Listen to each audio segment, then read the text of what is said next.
শান্তি 26/7/2024 প্রাতঃমূল্যী ওম শান্তি বাপ-দাদা মধুবন। মিষ্টি বাচ্চারা, এই অনাদি ড্রামা ক্রমাগত আবর্তিত হয়, ঠিক করে চলতেই থাকে। এই ড্রামাতে একজনের পার্ট অন্যজনের সাথে মিলবে না। একে যথার্থভাবে বুঝে সর্বদা হাসি খুশি থাকতে হবে। প্রশ্ন: কোন যুক্তির দ্বারা তোমরা প্রমাণ করে বলতে পারবে যে ভগবান এসে গেছেন? উত্তর: কাউকে সরাসরি বলবে না যে ভগবান এসে গেছেন। এইভাবে বললে লোকে হেসে উড়িয়ে দেবে, ঠাট্টা করবে। কারণ আজকাল তো অনেকেই নিজেকে ভগবান বলে থাকে। তাই তোমরা যুক্তি সহকারে আগে দুই পিতার পরিচয় দাও, একজন শারীরিক পিতা এবং অন্য অসীম জগতের পিতা। শারীরিক পিতার কাছ থেকে সীমিত উত্তরাধিকার পাওয়া যায়। এখন অসীম জগতের পিতা এসেছেন অসীম উত্তরাধিকার দিতে। এইভাবে বললে বুঝতে পারবে। ওম শান্তি। আমাদের পিতা বসে থেকে আত্মারূপী সন্তানদের বোঝাচ্ছেন যে সৃষ্টি তো এখানেই। বোঝানোর জন্য বাবাকেও এখানেই আসতে হয়। মূলবতনে তো বোঝানো যাবে না। বাবা জানেন যে বাচ্চারা পতিত হয়ে গেছে, এখন ওরা কোনো কর্মের নয়। এই দুনিয়ায় তো কেবল দুঃখ আর দুঃখ। বাবা বুঝিয়েছেন যে এখন তোমরা বিষয় অর্থাৎ বিষ সাগরে ডুবে আছো। আসলে তোমরা ক্ষীর সাগরে অর্থাৎ সুখের ছিলে। বিষ্ণুপুরীকে ক্ষীরসাগর বলা হয়। এখানে তো ক্ষীরসাগর পাওয়া যাবে না, তাই বিভিন্ন জলাশয় তৈরি করেছে। বলা হয় ওখানে দুধের নদী বইত। ওখানকার গরুগুলোও ফার্স্ট ক্লাস ছিল। এখানে তো মানুষেরাই রোগগ্রস্ত, কিন্তু ওখানে গরুদেরও কোনো রোগ হয় না, একদম ফার্স্ট ক্লাস হয়। কোনো জানোয়ারের কখনো রোগ হবে না। এই দুনিয়ার সাথে ওই দুনিয়ার অনেক পার্থক্য। বাবা এসেই এই সব কথা বলছেন।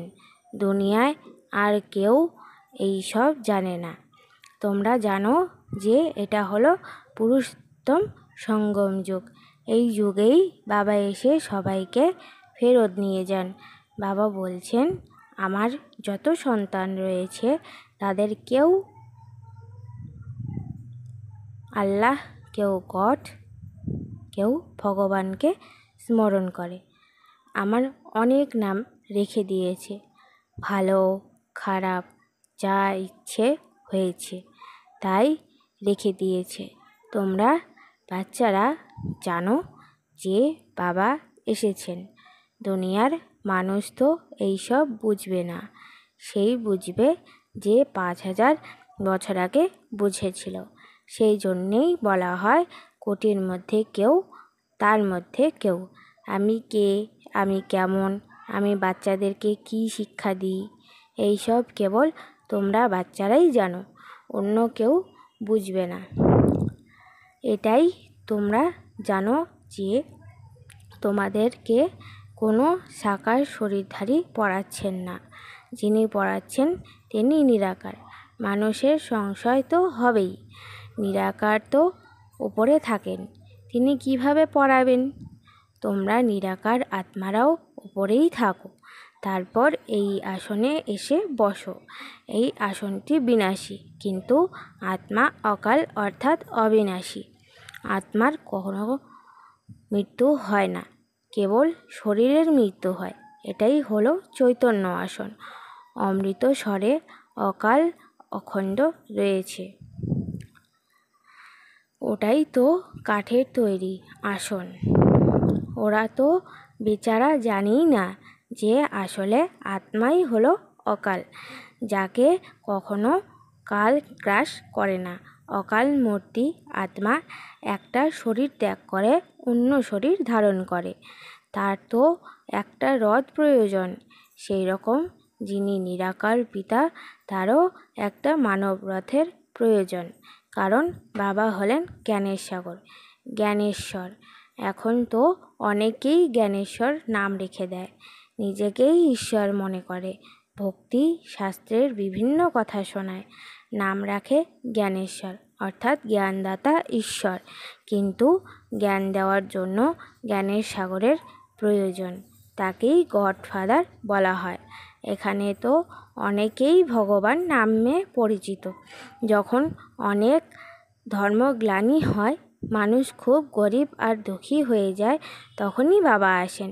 বাবাকে দীনবন্ধু বলা হয়। অবশেষে সেই দিন এসেছে, দীনবন্ধু বাবার আগমন হয়েছে। বাচ্চারাও জেনেছে যে বাবা এসে স্বর্গ স্থাপন করেন, ওখানে অগাধ ধন সম্পত্তি থাকবে, টাকা পয়সা কখনো গোনা হবে না। এখানে তো হিসাব করে যে এত কোটি টাকা খরচ হয়েছে, ওখানে এরকম নামগুলোই থাকবে না, অগাধ ধন সম্পত্তি থাকবে। তোমরা বাচ্চারা এখন জেনেছ যে বাবা আমাদেরকে তার ঘরে নিয়ে যাওয়ার জন্য এসেছেন। বাচ্চারা তো নিজের ঘরকেই ভুলে গেছে, ভক্তিমার্গে ধাক্কা খাচ্ছে। এটাকেই রাত্রি বলা হয়। কেবল ভগবানকে খুঁজতে থাকে, কেউই ভগবানকে পায় না। তোমরা বাচ্চারা নিশ্চিত যে এখন ভগবান এসেছেন, তবে এমন নয় যে সবাই পুরোপুরি নিশ্চিত, কোনো না কোনো সময় মায়া ভুলিয়ে দেয়। সেই জন্যেই বাবা বলেন, আশ্চর্য হয়ে আমাকে দেখলো, আমার সন্তান হলো, অন্যকেও শোনালো, কিন্তু হে মায়া, তুমি কতই না শক্তিশালী যে এর পরেও তাদেরকে ভাগিয়ে নিয়ে যাও। অনেকেই বাবাকে ত্যাগ দিয়ে চলে যায়, এখন সে কোথায় গিয়ে জন্ম নেবে? একেবারে সাধারণ জন্ম পাবে, পরীক্ষায় অনুত্তীর্ণ হয়ে যায়। এটাই হলো মানুষ থেকে দেবতা হওয়ার পরীক্ষা। বাবা তো এরকম বলবেন না যে সকলেই নারায়ণ হয়ে যাবে, না, যে ভালো পুরুষার্থ করবে সেই ভালো পথ পাবে। বাবা বুঝতে পারেন যে কোন কোন বাচ্চা ভালো পুরুষার্থী, যারা অন্যদেরকেও বাবার পরিচয় দেয় এবং মানুষ থেকে দেবতা বানানোর পুরুষার্থ করায়। আজকাল বিরোধিতা করার জন্য অনেক মানুষ নিজেকেই ভগবান বলে দেয়। তোমাদেরকে ওরা অবলা মনে করে। ওদেরকে কিভাবে বোঝাবে যে ভগবানের আগমন হয়েছে? যদি সরাসরি বলে দাও তাহলে কেউই মানবে না। তাই বোঝানোর জন্য যুক্তি প্রয়োজন। কখনো কাউকে এইভাবে সরাসরি বলা উচিত নয় যে ভগবান এসে গেছেন।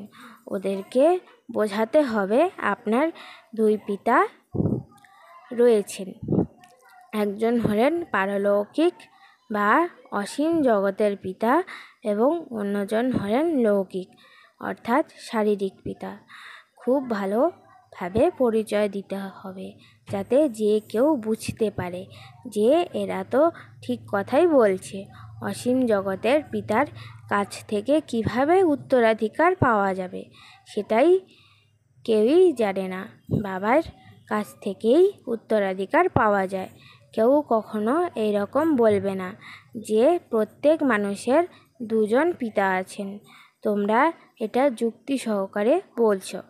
লৌকিক বা শারীরিক পিতার কাছ থেকে সীমিত উত্তরাধিকার পাওয়া যায়, অপরদিকে পারলৌকিক বা অসীম জগতের পিতা কাছ থেকে অসীম অর্থাৎ নতুন দুনিয়ার উত্তরাধিকার পাওয়া যায়। নতুন দুনিয়া হলো স্বর্গ, সেই উত্তরাধিকার তো বাবা এসে দেবেন। ওই পিতা হলেন নতুন সৃষ্টির রচয়িতা। কিন্তু তোমরা যদি কেবল এটাই বলো যে ভগবান এসে গেছেন, তাহলে ওরা কখনোই মানবে না, উল্টে টিকা টিপ্পনি করবে, শুনবেই না। সত্য যুগে তো কাউকে বোঝাতে হবে না, যখন বাবা এসে শিক্ষা দেন তখনই বোঝাতে হয়। সুখের সময় কেউ স্মরণ করে না, দুঃখের সময়ে সকলেই স্মরণ করে। ওই পারলৌকিক পিতাকেই দুঃখ হরণকারী এবং সুখ প্রদানকারী বলা হয়। দুঃখ থেকে মুক্ত করে গাইড রূপে সবাইকে নিজ ঘরে অর্থাৎ সুইট হোমে ফেরত নিয়ে যান। ওই ঘরকে সুইস সাইলেন্স হোম বলা হয়। কেউই জানে না যে ওখানে আমরা কিভাবে যেতে পারি। রচয়িতাকে এবং রচনার আদি মধ্য অন্ত কেউ জানে না।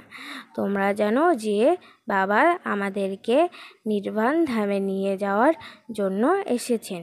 সকল আত্মাকেই নিয়ে যাবেন, একজনকেও ছাড়বেন না। ওটা হলো আত্মাদের নিবাসস্থান, এটা হলো শারীরিক বাসস্থান। সুতরাং আগে বাবার পরিচয় দিতে হবে। তিনি হলেন নিরাকার পিতা, ওনাকে পরমপিতাও বলা হয়। পরমপিতা শব্দটা একেবারে যথার্থ এবং খুবই মিষ্টি একটা শব্দ। কেবল ভগবান কিংবা ঈশ্বর বললে উত্তরাধিকারের সুগন্ধ পাওয়া যায় না। তোমরা পরমপিতাকে স্মরণ করো বলে উত্তরাধিকার প্রাপ্ত করো। বাচ্চাদেরকে ওটাই বোঝানো হয়েছে যে সত্যযুগ হলো সুখধাম, স্বর্গকে শান্তিধাম বলা যাবে না। যেখানে আত্মারা থাকে সেটাই হলো শান্তিধাম। এটা ভালোভাবে বুঝে না। বাবা বলছেন, বাচ্চারা, এইসব বেদ শাস্ত্র ইত্যাদি পাঠ করে তোমাদের কিছুই প্রাপ্তি হয় না। শাস্ত্র তো ভগবানকে পাওয়ার জন্যই পাঠ করা হয়, কিন্তু ভগবান বলছেন শাস্ত্র পাঠের দ্বারা কেউ আমাকে পায় না। এই পতিত দুনিয়াকে পবিত্র করার জন্যই আমাকে স্মরণ করা হয়। এই কথাটা কেউ বোঝে না, কারণ সকলের বুদ্ধি এখন পাথর হয়ে গেছে। স্কুলে বাচ্চারা পড়াশোনা না করলে বলা হয় যে তোমার বুদ্ধি পাথর হয়ে গেছে। সত্যযুগে কখনো এরকম বলা হবে না।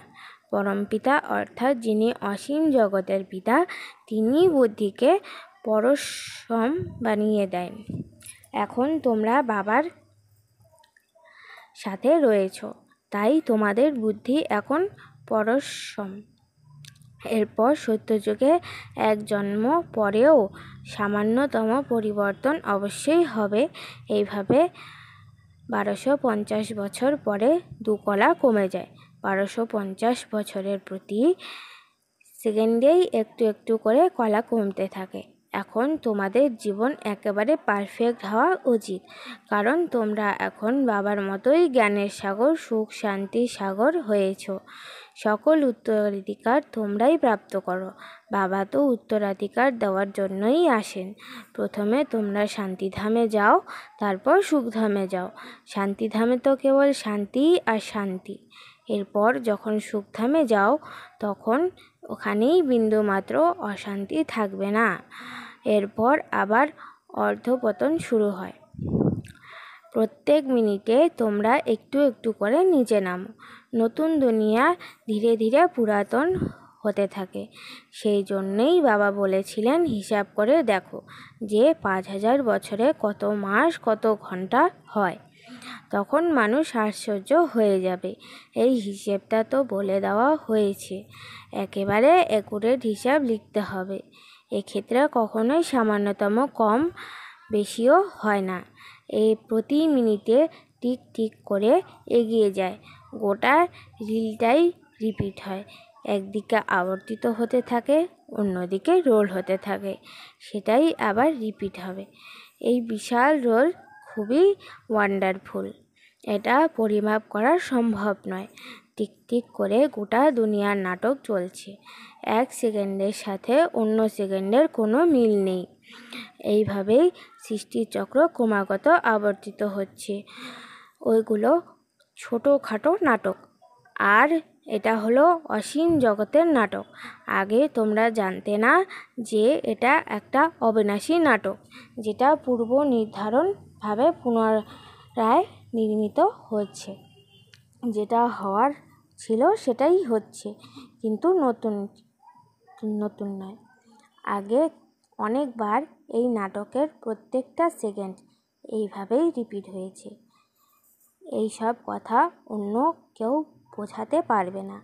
আগে তো বাবার পরিচয় দিতে হবে। অসীম জগতের পিতা অসীম উত্তরাধিকার দেন। তার কেবল একটাই নাম, শিব। বাবা বলছেন, যত অতি ধর্মগ্লানি হয় সেই সময়েই আমি আসি। এই সময়টাকেই ঘোর কলি বলা হয়। এখানে প্রচুর দুঃখ। কেউ কেউ বলে এই ঘোর কলিযুগে কিভাবে পবিত্র থাকা সম্ভব।